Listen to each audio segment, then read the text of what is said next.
Welcome back दोस्तों to mister old scroll. तो आज करेंगे हम जापान की हिस्ट्री की बची कुची सफाई। तो यहाँ हिस्ट्री जिंदा होती है, कभी स्वर्ड के साथ, कभी स्टीम इंजन के साथ। पिछले एपिसोड में हमने देखा कैसे जापान की शुरुआत हुई और सुमराई और शोगनेट तक का सफर तय हुआ। लेकिन आज, अरे वाह, आज जापान होने वाला है एकदम ग्लो अप मूड में। सुमराई के स्वर्ड से लेकर जापान की मॉडर्नाइजेशन की पप्पा की परियों तक। वे काम की बात करना तो हमने छोड़ा था सुमराई के ऊपर, जो अपने लॉर्ड्स के लिए लॉयल्टी के साथ लड़ते थे। लेकिन 60s में आया तोकुगावा शोगुनेट और जापान में शुरू हुई ईडो पीरियड।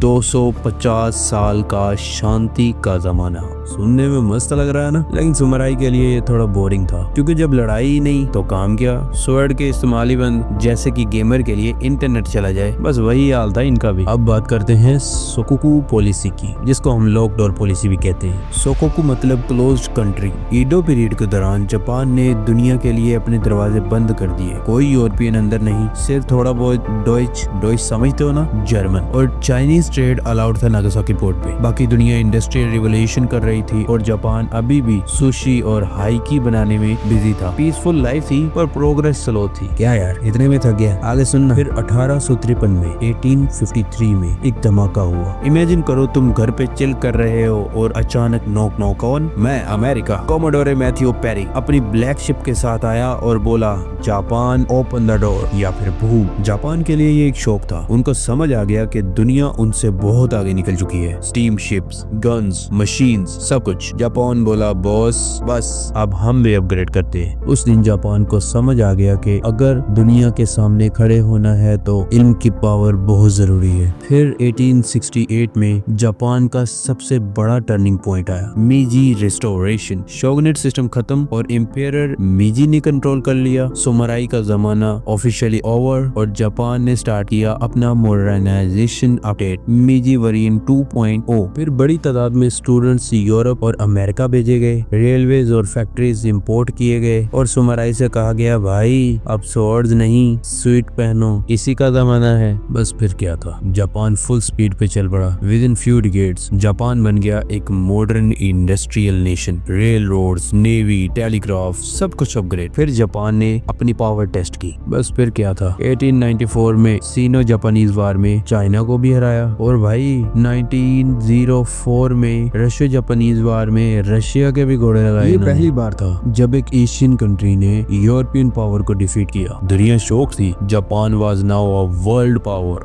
अर्ली 90s में जापान ने अपना एम्पायर एक्सपेंड करना शुरू कर दिया। कोरिया, मंचूरिया और जगहों पर कंट्रोल लेने लगा। लेकिन ये एक्सपेंशन आगे चलकर एक डेंजरस टर्न लेने वाला था और अब करेंगे हम वो चीज डिस्कस जिसका सबको इंतजार है। 1930 और 1940 में जापान ने अपनी मिलिट्री बहुत स्ट्रॉन्ग कर ली और वर्ल्ड वॉर 2 के दौरान एक्सिस पावर के साथ जुड़ गया। लेकिन जैसे जैसे वार आगे बढ़ी, जापान के सिटीज पे बॉम्बिंग होने लगी और फिर आया वो मोमेंट जिसे दुनिया हमेशा याद रखेगी। 6 अगस्त 1945 हिरोशिमा। एक अमेरिकन बॉम्बर प्लेन इनोला गे ने पहला एटॉमिक बम गिराया, जिसका कोड नेम था लिटिल बॉय। एक सेकंड में पूरा शहर लाइट और फायर स्टॉर्म में लिपट गया। थाउजेंड ऑफ लीव इंस्टेंटली खत्म हो गए और 3 दिन बाद 9 अगस्त 1945 नागासाकी पर गिराया गया दूसरा बम। कोड नेम था फैट मैन। ये भी उतना ही डिवास्टेटिंग था। इसके बाद जापान ने समझ लिया अब और वार नहीं हो सकती। एम्पायर हिरोहितो ने